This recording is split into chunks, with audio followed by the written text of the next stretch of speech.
Hello दोस्तों, नमस्कार। आपने सीजीएल की जो आंसर की आई थी वो सभी ने देख ली है, अब तक तो देख ही ली है। अब जैसे जैसे डाटा रिवील हो रहे हैं उससे ये हो रहा है कि जो एवरेज मार्क्स थे वो क्या हो रहे थे, अब इंक्रीज होने लग रहे हैं। क्योंकि अभी तक, कल तक क्या हो रहा था कि जो डाटा था वो सभी का अवेलेबल नहीं था, क्योंकि सभी अपना आंसर की देख नहीं पा रहे थे। आज लगभग सब ने आसपास 90-95% तक सभी ने देख ली है।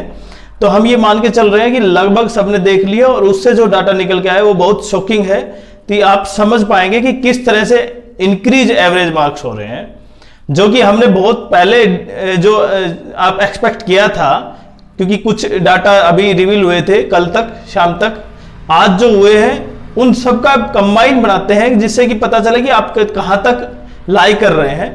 तो देखते हैं सबसे इंपॉर्टेंट कि आप अब सबसे इंपॉर्टेंट पॉइंट ये है कि मेंस की तैयारी कौन करेगा, या कोई जो जिसका नहीं हो रहा वो 2025 के लिए तैयारी स्टार्ट करे।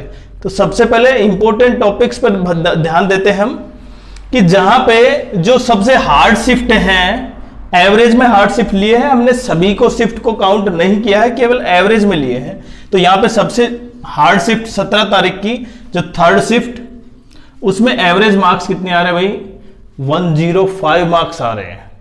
तो यहां पे देखें जो, क्योंकि देखो आप जितने भी देखोगे ज्यादातर थर्ड शिफ्ट क्या है, हार्ड शिफ्ट है। थर्ड शिफ्ट क्या है, हार्ड शिफ्ट।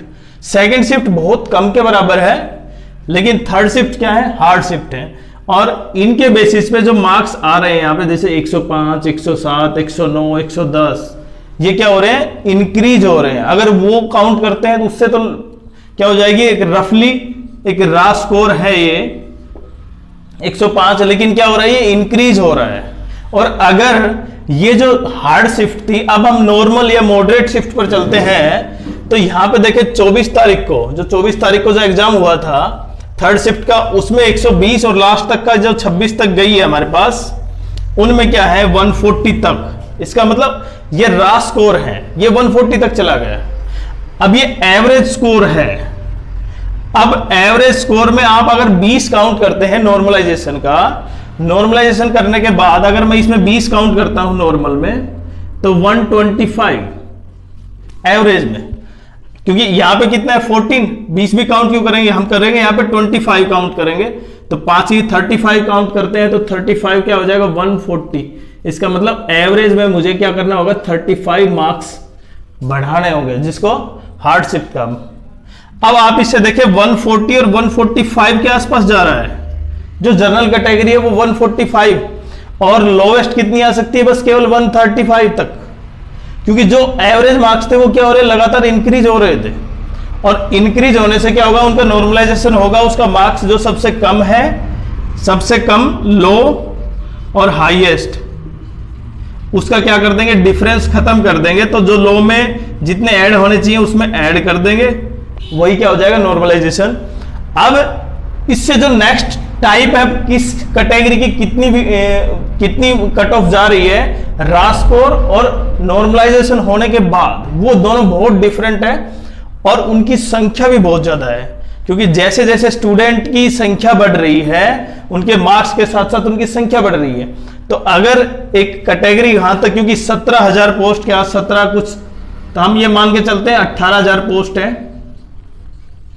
तो अगर उसका 10 टाइम्स भी एसएससी पास करती है तो 1,80,000 तक। और जबकि जनरल कैटेगरी मैं ये मानता हूं केवल 90,000 तक ही जनरल कैटेगरी सर्वाइव कर पाएंगे, जिनके मार्क्स ऊपर तक हैं। अब हम देखते हैं रा स्कोर और जो नॉर्मलाइजेशन होने के बाद का स्कोर, और दोनों में डिफरेंस और लास्ट की कट ऑफ क्या जा सकती। तो देखते हैं अब हम कि जो ये रफली रा स्कोर था वो कितना इंक्रीज हो गया। देखो यहाँ पे 190 से, अगर हम स्टूडेंट की बात करें जितने हमने डाटा कलेक्ट किए हैं, अब मैं ये कहूँ मेरे पास 1 लाख डाटा है या 2 लाख डाटा है, वो एक असामान्य सी बात है। क्योंकि अभी जब हमारे पास जितने भी डाटा है, जितने भी हैं, वो 100, 200, 400, उनके अनुसार जो हमारे पास जो रिवील हुआ है डाटा, वो चेक कर रहे हैं हम। तो यहाँ पे लगभग 190 से ऊपर केवल 2% बच्चे हैं। अगर हमने जो किया है उसका एवरेज मान के हम पूरे टोटल कैंडिडेट पर ये हम मान के चल रहे हैं। 180 से ऊपर केवल 5% है और 170 से 10%, 165, 150, और यहां पे जैसे जैसे हम देखते हैं यहां पे क्या हो रहा है, इंक्रीज हो रहे हैं स्टूडेंट की संख्या, क्या हो रही है, परसेंटेज में इंक्रीज हो रही है। और लास्ट तक देखें यहां पे 135 तक लगभग 24%।